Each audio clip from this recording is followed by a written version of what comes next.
اعوذ باللہ من الشیطان الرجیم بسم اللہ الرحمن الرحیم بدیع السماوات والارض وَإِذَا قَضَىٰ أَمْرًا فَإِنَّمَا يَقُولُ لَهُ كُن فَيَكُونُ آمنت باللہ صدق اللہ العظیم رب اشرح لی صدری ویسر لی امری واحلل عقدۃ من لسانی یفقہوا قولی اللہم ارنا الحق حقا وارزقنا اتباعہ وارنا الباطل باطلا وارزقنا اجتنابہ آمین یا رب العالمین۔ دوستو اور بزرگوں، سورہ بقرہ آیت نمبر 117 آپ کے سامنے تلاوت کی ہے،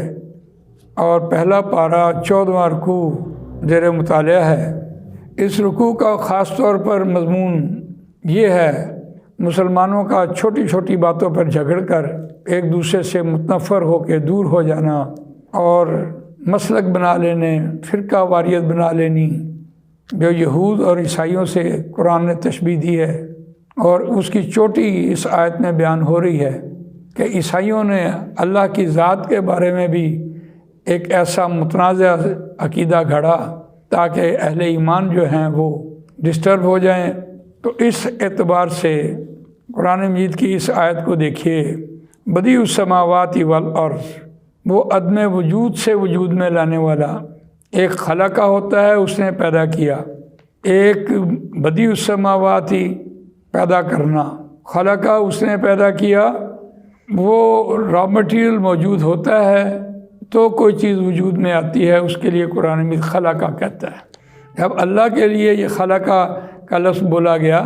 تو اللہ تعالیٰ نے اس کے انسان کو پیدا کرنے کے لیے مٹی، آگ، پانی، ہوا، یہ چار چیزیں موجود سی جس سے اللہ تعالیٰ نے تخلیق کی ہے۔ لیکن یہ بدیع ابدا کا یہ لفظ ہے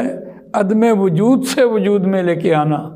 اور قرآن مجید نے یہاں اس لفظ کو اس لیے بھی بولا کہ آدم علیہ السلام کو اللہ تعالیٰ نے عدم وجود سے وجود میں وجود دیا ہے۔ جب کوئی چیز پیدا نہیں ہوتی تو اللہ تعالیٰ عدم وجود سے وجود میں لے کے آتا ہے۔ عیسائیوں کے اس نظریے کا جواب ہے کہ جو یہ کہتے ہیں کہ حضرت عیسیٰ علیہ السلام وہ اللہ کے ساتھ ان کی شراکت کہیں جو کہیں، ان کو انہوں نے اللہ کے ساتھ جوڑا، تو عیسیٰ علیہ السلام کی تو والدہ تھی، تو یہاں بدیع السماوات والارض عدم وجود سے وجود میں لے کے آنے والی ذات، لے کے آنے والی ہستی وہ اللہ۔ وَإِذَا قَضَىٰ أَمْرًا، جب وہ فیصلہ کرتا ہے کسی کام کا، فَإِنَّمَا يَقُولُ لَهُ كُن فَيَكُونُ، پس بے شک وہ کہتا ہے واسطے اس چیز کے کن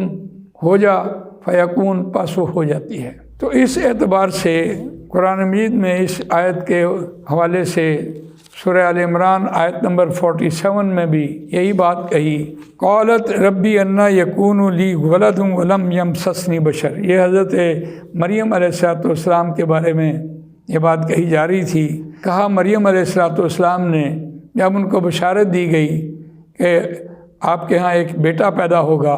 تو اس وقت انہوں نے یہ بات کہی کہ اے میرے پروردگار،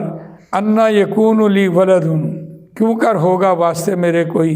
لڑکا، ولم یمسسنی بشر، یعنی کسی آدمی نے مجھے نہیں چھوا۔ قال، اللہ نے کہا کذالک اللہ یخلق ما یشاء،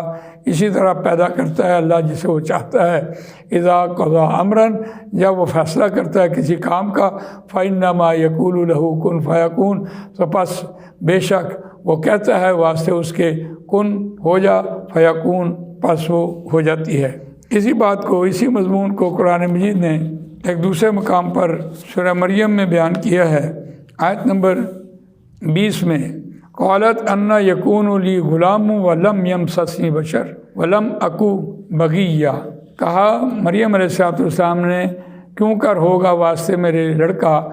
یعنی کسی آدمی نے مجھے نہیں چھوا، ولم اکو